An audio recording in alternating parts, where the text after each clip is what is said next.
Hey everyone, welcome to my channel all fact learn. Friends, हम आज के video में बात करने वाले लैक ओपेरॉन के बारे में। लैक ओपेरॉन को समझने से पहले हमें समझना होगा ओपेरॉन यानी कि क्या होता है। तो क्या होता है ओपेरॉन? तो जब cluster of gene, number of gene, multiple gene जब सिंगल प्रमोटर के अंडर में ट्रांसक्राइब होते हैं तो उसे हम कहेंगे ओपेरॉन मॉडल। तो कई बार क्या होता है प्रोकैरियोटिक के केस में सेम फंक्शन के लिए लगने वाले सारे जीन जो है एक साथ ट्रांसक्राइब हो जाते हैं। जैसे कि हम बात कर रहे हैं लैक ओपेरॉन की, तो लैक्टोज का कैटाबॉलिज्म करने वाले जो सभी एंजाइम के जीन जो है वो एक साथ ही ट्रांसक्राइब होते हैं। इसीलिए हम इसे लैक ओपेरॉन कहते हैं, क्योंकि लैक्टोज को कैटाबोलाइज करने के लिए लगने वाले जो एंजाइम्स है उस सभी एंजाइम के जीन जो है यहाँ पर एक साथ ट्रांसक्राइब होते हुए हमें देखने को मिलते हैं। तो ये जो ओपेरॉन मॉडल है यह बैक्टीरिया में यानी कि प्रोकैरियोटिक ऑर्गेनिज्म भी हम कह सकते हैं, और या फिर बैक्टीरियोफेज वायरस में भी देखे जाते हैं। तो मल्टीपल जीन जो है एक सिंगल प्रमोटर के अंडर में ट्रांसक्राइब होते हुए यहाँ पर हमें देखने को मिल रहा है। तो इसे ही हम कहेंगे ओपेरॉन मॉडल। जब मल्टीपल जीन सिंगल प्रमोटर के अंडर में ट्रांसक्राइब होते हैं तो उसे हम कहेंगे ओपेरॉन मॉडल। तो यहाँ पर 3 जीन हैं। 3 जीन को ट्रांसक्राइब करने के लिए यहाँ पर एक ही आरएनए पॉलीमरेज आ रहा है, काम कर रहा है, क्योंकि यहाँ पर एक ही प्रमोटर है। ये होता है प्रोकैरियोटिक के केस में। लेकिन यूकैरियोटिक के केस में ऐसा नहीं होता। यहाँ पर सिंगल जीन को ट्रांसक्राइब करने के लिए सिंगल प्रमोटर प्रेजेंट रहता है। कभी भी मल्टीपल जीन जो है सिंगल प्रमोटर के अंडर में ट्रांसक्राइब नहीं होते हैं। यहाँ पर जब ट्रांसक्रिप्शन होता है सिंगल जीन का तो मोनोसिस्ट्रॉनिक एमआरएनए बनते हुए हमें देखने को मिलता है। देन उसका ट्रांसलेशन होगा और हमें एक ही प्रोटीन मिलेगा। लेकिन प्रोकैरियोटिक के केस में जो है जब यह ट्रांसक्रिप्शन करता है आरएनए पॉलीमरेज तो यहाँ पर पॉलीसिस्ट्रॉनिक एमआरएनए बनता है। पॉलीसिस्ट्रॉनिक एमआरएनए यानी कि क्या होता है? पॉलीसिस्ट्रॉनिक एमआरएनए के अंदर मल्टीपल जीन के सीक्वेंसेस प्रेजेंट होते हैं, और मोनोसिस्ट्रॉनिक एमआरएनए के अंदर यहाँ पर जो है सिंगल जीन के ही सीक्वेंसेस प्रेजेंट रहते हैं। तो यह डिफरेंस है ओपेरॉन मॉडल में और जो सिंगल जीन का ट्रांसक्रिप्शन कर रहा है यूकैरियोटिक इसमें। अब हम स्पेशली बात करते हैं लैक ओपेरॉन के बारे में। मैं पहले ही डिस्कस कर चुका हूँ, जब cluster of gene single promoter के अंडर में ट्रांसक्राइब होते हैं तो उसे हम कहेंगे ओपेरॉन मॉडल। और ये जो ओपेरॉन मॉडल है यह 1961 में जैकोब एंड मोनोद ने एक्सप्लेन किया था कि किस तरीके से लैक्टोज का यूटिलाइजेशन जो है ई कोलाई में हो रहा है। लैक्टोज जो है यह एक डायसैकेराइड मॉलिक्यूल है, और जब मिनिमल मीडिया में ग्लूकोज नहीं होता तो उस केस में जो है लैक्टोज का यूटिलाइजेशन करता है इकोलाई। लेकिन जब ग्लूकोज होता है तो वो ग्लूकोज को ही यूटिलाइज करेगा। फर्स्ट प्रेफरेंस जो है इकोलाई सेल ग्लूकोज को ही देता है। लेकिन अगर उसे यूटिलाइज करने के लिए ग्लूकोज नहीं है तो बाद में जो है वो लैक्टोज को प्रेफरेंस देगा। और जब लैक्टोज का यूटिलाइजेशन करता है तो लैक्टोज का conversion D galactose and D glucose में करता है। तो लैक्टोज का कन्वर्शन जब D galactose and D glucose में होता है तो उसके लिए जो है कुछ एंजाइम्स लगते हैं, और वो जो एंजाइम है उसका ट्रांसक्रिप्शन इस ओपेरॉन मॉडल में होता है। तो वो यह 3 एंजाइम्स है, beta galactosidase, lactose permease and beta galactoside transacetylase, जो कि 3 स्ट्रक्चरल जीन्स से ट्रांसलेट होते हैं, जो कि हम आगे देखने वाले हैं जब हम ऑर्गेनाइजेशन देखेंगे लैक ओपेरॉन का। तो फिलहाल तो हम यह समझ लेते हैं कि यह इन 3 एंजाइम का काम क्या है। तो जब लैक्टोज का conversion D galactose and D glucose में होता है तो यह 3 एंजाइम्स लगते हैं। तो सबसे पहला एंजाइम जो है वो है बीटा गैलेक्टोसाइडेज एंजाइम। तो बीटा गैलेक्टोसाइडेज एंजाइम का काम क्या है? वो क्या करता है? लैक्टोज का कन्वर्शन गैलेक्टोज एंड ग्लूकोज में करता है। गैलेक्टोज एंड ग्लूकोज में लैक्टोज को कन्वर्ट करने का काम जो है वो बीटा गैलेक्टोसाइडेज एंजाइम का है। उसी के साथ साथ जो है वो लैक्टोज का आइसोमराइजेशन भी करता है। लैक्टोज का आइसोमर मॉलिक्यूल जो है वो अलोलैक्टोज है, यह भी एक डाइसैकेराइड मॉलिक्यूल्स है। तो लैक्टोज का कन्वर्शन अलोलैक्टोज में करने के लिए जो भी बीटा गैलेक्टोसाइडेज एंजाइम है, इसका इंपॉर्टेंस क्या है हम आगे देखेंगे। नेक्स्ट एंजाइम है वो है लैक्टोज परमेज। देखिए, लैक्टोज सेल में पहले आएगा, बाद में उसका कन्वर्शन होगा लैक्टोज से D galactose and D glucose में या फिर अलोलैक्टोज में, राइट। तो लेकिन पहले उसे सेल में आना होगा, और यह सेल में आने के लिए जो एक प्रोटीन लगता है वो है लैक्टोज परमिएज, राइट। ये जो प्रोटीन है यह सेल की मेम्ब्रेन पर प्रेजेंट रहता है और ये जब प्रेजेंट रहता है तो यह अलो करता है लैक्टोज को सेल में आने के लिए। यह ट्रांसपोर्ट करता है लैक्टोज को सेल में, राइट। तो इन दो एंजाइम का यह काम है। तीसरा जो है बीटा गैलेक्टोसाइड ट्रांस एसिटिलेज, ये जो है यह एसिटिल ग्रुप को ट्रांसफर करता है एसिटिल कोएंजाइम ए से बीटा गैलेक्टोसाइडेज एंजाइम पर। इसका प्रॉपर फंक्शन क्या है अभी भी नोन नहीं है, फिलहाल तो इतना ही बताया गया है इस एंजाइम के बारे में। अब हम देखते हैं ऑर्गेनाइजेशन कि किस तरीके से जो है स्ट्रक्चर है लैकोपेरॉन का। तो यहाँ पर 3 स्ट्रक्चरल जीन जो है हमें देखने को मिलते हैं। तो 3 स्ट्रक्चरल जीन जो है हमें देखने को मिलते हैं। मैं पहले ही डिस्कस कर चुका हूँ कि 3 एंजाइम जो है यहाँ से ट्रांसक्राइब होते हैं, ट्रांसलेट होते हैं। तो 3 एंजाइम जब बनते हैं तो lac Z, lac Y and lac A, इन 3 जीन से बनते हैं। 3 स्ट्रक्चरल जीन जो है हमें लैकोपेरॉन में देखने को मिलते हैं। तो जब प्रमोटर रीजन पर आरएनए पॉलीमरेज आके बाइंड करेगा और इन 3 जीन का ट्रांसक्रिप्शन करेगा तो हमें जो है 3 एंजाइम्स मिलेंगे। सबसे पहले तो है वो है बीटा गैलेक्टोसाइडेज एंजाइम, जो कि लैक्टोज का conversion D galactose and D glucose और अलोलैक्टोज में कर रहा है, राइट। सेकंड एंजाइम है परमिएज, जो कि सेल में अलो कर रहा है लैक्टोज को, यानी कि ट्रांसपोर्ट कर रहा है लैक्टोज को मिनिमल मीडिया से इकोलाई सेल में, और ये जो है मेम्ब्रेन पर प्रेजेंट रहता है, राइट।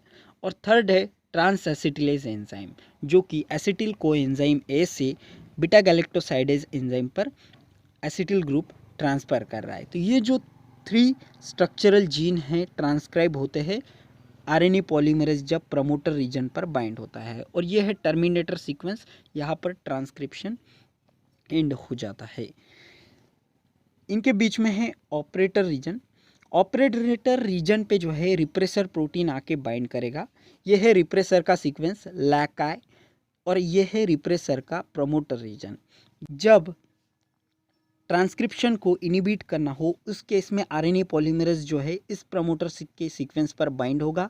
देन बाइंड होने के बाद जो है ट्रांसक्रिप्शन करेगा, और ट्रांसक्रिप्शन करेगा तो यहाँ पर लैकाई प्रोटीन बनेगा जिसे कि हम रिप्रेसर प्रोटीन कहेंगे। और ये जो रिप्रेसर प्रोटीन है यह लैक ओ पे बाइंड हो जाएगा, जो कि ऑपरेटर रीजन है जिसे हम रेगुलेटरी सीक्वेंस कहेंगे। तो जब लैकाई प्रोटीन यानी कि ये जो रेगुलेटरी प्रोटीन है जब रेगुलेटरी सीक्वेंस पर बाइंड हो जाएगा तब यहाँ पर जो है हमें ट्रांसक्रिप्शन इनिबिट होते हुए देखने को मिलता है, जो कि हम आगे देखने वाले हैं। तो यहाँ पर यह है प्रमोटर रीजन लैकाई का, जो कि एक रिप्रेसर का सीक्वेंस है।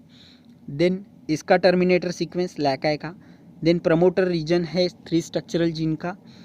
देन उसके बीच में जो है लैक ओ ऑपरेटर सीक्वेंस है, और इसका टर्मिनेटर। इनके बीच में और एक साइट प्रेजेंट होती है कैप साइट, जो कि यहाँ पर दिखाई नहीं गई है, जो कि हम लास्ट में देखने वाले हैं। तो यह रहा कंप्लीट ऑर्गेनाइजेशन। अब हम बात करते हैं लैकोपेरॉन के रेगुलेशन के बारे में। अगर लैक्टोज प्रेजेंट है या फिर अब्सेंट है तो किस तरीके से जो है यह रेगुलेट होता है लैकोपेरॉन। तो इस ओपेरॉन मॉडल में जो है यहाँ पर आप देख सकते हैं, मैं ऑलरेडी इस सीक्वेंस के बारे में डिस्कस कर चुका हूँ कि क्या ऑपरेटर है, क्या प्रमोटर है। प्रमोटर पर आरएनए पॉलीमरेज आएगा, बाइंड करेगा, राइट। तो यहाँ पर आप देख सकते हैं इस केस में जो है लैक्टोज अब्सेंट है। तो लैक्टोज अगर अब्सेंट है तो यहाँ पर हमें एंजाइम की ज़रूरत नहीं पड़ेगी, क्योंकि एंजाइम की ज़रूरत क्यों है, लैक्टोज का conversion D galactose and D glucose में करने के लिए या फिर अलोलैक्टोज में करने के लिए। लेकिन अगर लैक्टोज ही नहीं है तो एंजाइम की क्या ज़रूरत। तो उस केस में जो है ओपेरॉन जो है वो इनिबिट होगा। ट्रांसक्रिप्शन जो है 3 स्ट्रक्चरल जीन का होते हुए हमें यहाँ पर नहीं देखने को मिलता है। जैसे कि आप यहाँ पर देख रहे हैं ये जो प्रमोटर सीक्वेंस है और ये जो प्रमोटर सीक्वेंस है यह जो है 3 स्ट्रक्चरल जीन का प्रमोटर सीक्वेंस है, और ये जो प्रमोटर सीक्वेंस है यह लैक आई जीन का प्रमोटर है। ये इसका टर्मिनेटर है लैक आई का, और ये इसका टर्मिनेटर है, राइट। लेकिन जब लैक्टोज अब्सेंट रहता है तो उस केस में क्या होता है, आरएनए पॉलीमरेज जो है लैक आई के प्रमोटर रीजन पर बाइंड होगा। देन इसका ट्रांसक्रिप्शन करेगा।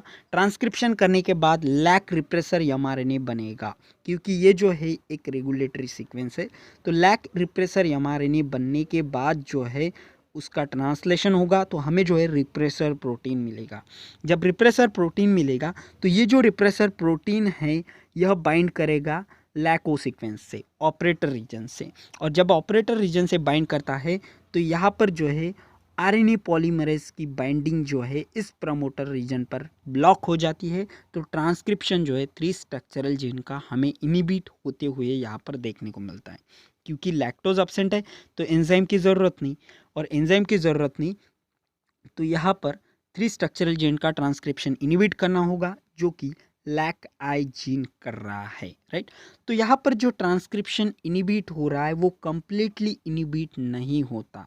हाँ, 95% तक इनिबिट हो जाता है, लेकिन कम्प्लीटली इनिबिट नहीं होता 100%। कुछ बेसल लेवल पर यहाँ पर ट्रांसक्रिप्शन चालू ही रहता है, यानी कि बेसल लेवल पर जो है कुछ एंजाइम बनेंगे, और इन एंजाइम का काम क्या है हम आगे देखेंगे जब लैक्टोज प्रेजेंट रहता है। लेकिन आपको फिलहाल यह ध्यान में रखना है, भले ही यह लैक्टोज अब्सेंट होने के कारण यहाँ पर ट्रांसक्रिप्शन इनिबिट हो गया हो, एंजाइम्स नहीं बन रहे हैं, लेकिन 100% इनिबिट नहीं हुआ है, 95% तक ही इनिबिट हुआ है।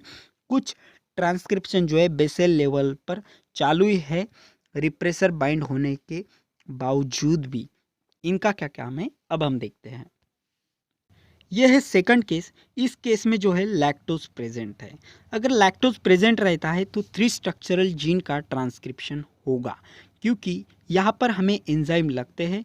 लैक्टोज प्रेजेंट है तो लैक्टोज का conversion D galactose and D glucose में करने के लिए जो है एंजाइम्स हमें लगेंगे। तो इसीलिए यहाँ पर ट्रांसक्रिप्शन होते हुए हमें यहाँ पर देखने को मिल रहा है। तो किस तरीके से होता है तो देखिए, ट्रांसक्रिप्शन जो है लैकाई जीन का यहाँ पर भी हो रहा है, यानी कि आरएनए पॉलीमरेज यहाँ पर आके बाइंड कर रहा है प्रमोटर रीजन पर, लैकाई के ट्रांसक्रिप्शन हो रहा है, ट्रांसलेशन भी हो रहा है, प्रोटीन भी बन रहा है रिप्रेसर प्रोटीन।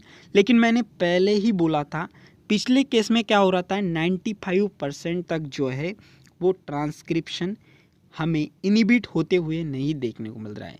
जब लैक्टोज अब्सेंट था तब भी कुछ एंजाइम्स बन रहे थे, वो एंजाइम जो है वो बनते ही रहते हैं 5% तक, ज़्यादा नहीं बनते लेकिन 5% तक ही बनते हैं। और जब लैक्टोज प्रेजेंट रहता है तो उस केस में वो एंजाइम काम आ जाते हैं।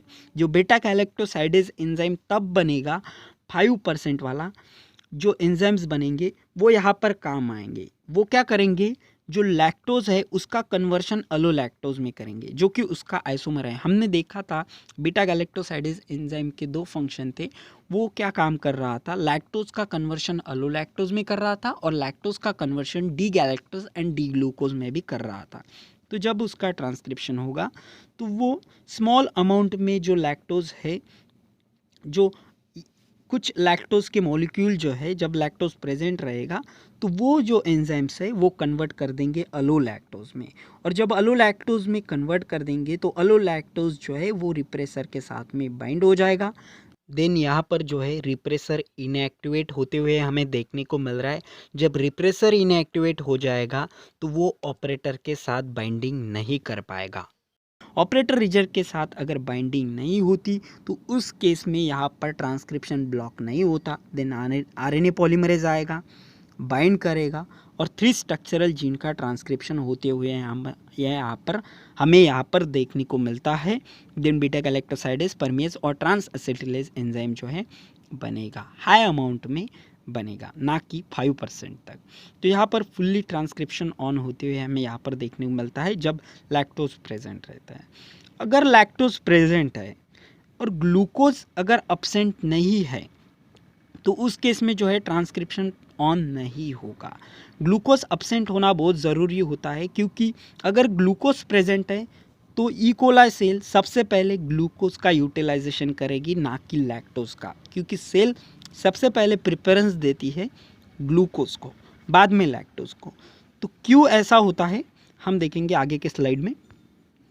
तो मैं पहले ही बता चुका हूँ, जब ग्लूकोज अब्सेंट रहता है तो उसी केस में जो है सेल लैक्टोज का कैटाबोलिज्म करेगा, राइट। तो क्यों तो देखिए, जब ग्लूकोज अब्सेंट रहता है तो एटीपी का कन्वर्शन साइक्लिक एएमपी में होता है। एड्रिनल साइक्लेज जो है अब्सेंस ऑफ ग्लूकोज की कंडीशन में एटीपी का कन्वर्शन साइक्लिक एएमपी में करता है। देन साइक्लिक एएमपी जो है कैप प्रोटीन के साथ में बाइंड होगा, और ये जब कैप प्रोटीन के साथ में बाइंड होगा तो यह कैप प्रोटीन पर आकर बाइंड करेगा। मैंने पहले बताया था कि जो ऑर्गेनाइजेशन जब हमने देखा था तो वहाँ पर कैप सीक्वेंस भी रहता है, ऐसा बोला था मैंने। कैप सीक्वेंस भी प्रमोटर रीजन के पास में प्रेजेंट रहता है, लेकिन उस डायग्राम में वो बताया नहीं गया था। लेकिन यहाँ पर बताया गया है जब लैक्टोज प्रेजेंट रहता है और उस केस में अगर ग्लूकोज अब्सेंट है तो उसी केस में जो है लैक्टोज का यूटिलाइजेशन होगा, क्योंकि जब लैक्टोज प्रेजेंट रहता है और ग्लूकोज अब्सेंट रहता है तो अब्सेंस ऑफ ग्लूकोज की केस में जो है एटीपी का कन्वर्शन साइक्लिक एएमपी में होगा, क्योंकि एड्रिनल साइक्लेज जो है अब्सेंस ऑफ ग्लूकोज की कंडीशन में एटीपी का कन्वर्शन साइक्लिक एएमपी में करता है। अगर साइक्लिक एएमपी में हो गया तो कैप प्रोटीन और साइक्लिक एएमपी कॉम्प्लेक्स बनाएंगे, जिसे कि हम कैप साइक्लिक एएमपी कॉम्प्लेक्स बोलेंगे। और ये जो कैप साइक्लिक एएमपी कॉम्प्लेक्स है यह कैप साइट पर बाइंड होता है। देन कैप साइट पर बाइंड हो जाने के बाद जो है हमें ट्रांसक्रिप्शन ऑन होते हुए देखने को मिलता है, क्योंकि ये जब बाइंड हो जाता है तो आरएनए पॉलीमरेज जो है प्रमोटर रीजन पर अलो हो जाता है बाइंड होने के लिए। आरएनए पॉलीमरेज की बाइंडिंग जो है यहाँ पर अलो कर दी जाती है एंड देन ट्रांसक्रिप्शन होता है 3 स्ट्रक्चरल जीन का। अगर कंडीशन ऐसी है कि लैक्टोज प्रेजेंट है लेकिन उसी के साथ ग्लूकोज भी प्रेजेंट है, तो उस केस में जो है सेल लैक्टोज का कैटाबॉलिज्म नहीं करेगी, ग्लूकोज को फर्स्ट यूटिलाइज करेगी। और मैकेनिज्म क्या है यहाँ पर, जब ग्लूकोज प्रेजेंट रहता है तो उस केस में जो है एड्रिनल साइक्लेज एटीपी का कन्वर्शन साइक्लिक एएमपी में नहीं करता। अगर एटीपी का कन्वर्शन साइक्लिक एएमपी में नहीं होगा तो यहाँ पर यह कॉम्प्लेक्स नहीं बनेगा कैप और साइक्लिक एएमपी का, और कैप कॉम्प्लेक्स नहीं बनेगा तो कैप साइट पर बाइंडिंग नहीं होगी, और कैप साइट पर अगर बाइंडिंग नहीं होगी तो आरएनए पॉलीमरेज की जो बाइंडिंग है यहाँ पर ब्लॉक कर दी जाएगी, इसको अलो नहीं किया जाता प्रमोटर रीजन पे, तो ट्रांसक्रिप्शन कहाँ से होगा, राइट। तो अगर ग्लूकोज अब्सेंट रहता है लैक्टोज प्रेजेंट रहता है तो ट्रांसक्रिप्शन होगा। अगर ग्लूकोज भी प्रेजेंट रहता है लैक्टोज भी प्रेजेंट रहता है तो ट्रांसक्रिप्शन नहीं होगा। उस केस में सेल जो है ग्लूकोज को ही यूटिलाइज करेगा, क्योंकि एड्रिनल साइक्लेज जो है एटीपी का कन्वर्शन साइक्लिक एएमपी में नहीं करता, तो ये कॉम्प्लेक्स नहीं बनता। देन ये कॉम्प्लेक्स नहीं बनेगा तो बाइंडिंग नहीं होगी, बाइंडिंग नहीं होगी तो यहाँ पर आरएनए पॉलीमरेज की बाइंडिंग भी ब्लॉक कर दी जाती है। तो इस तरीके से जो है हमें रेगुलेशन होते हुए देखने को मिलता है लैकोपेरॉन में। तो उम्मीद करता हूँ आपको वीडियो पसंद आई होंगी। ऐसी कई वीडियो देखने के लिए वीडियो को लाइक और चैनल को सब्सक्राइब कर दे। धन्यवाद।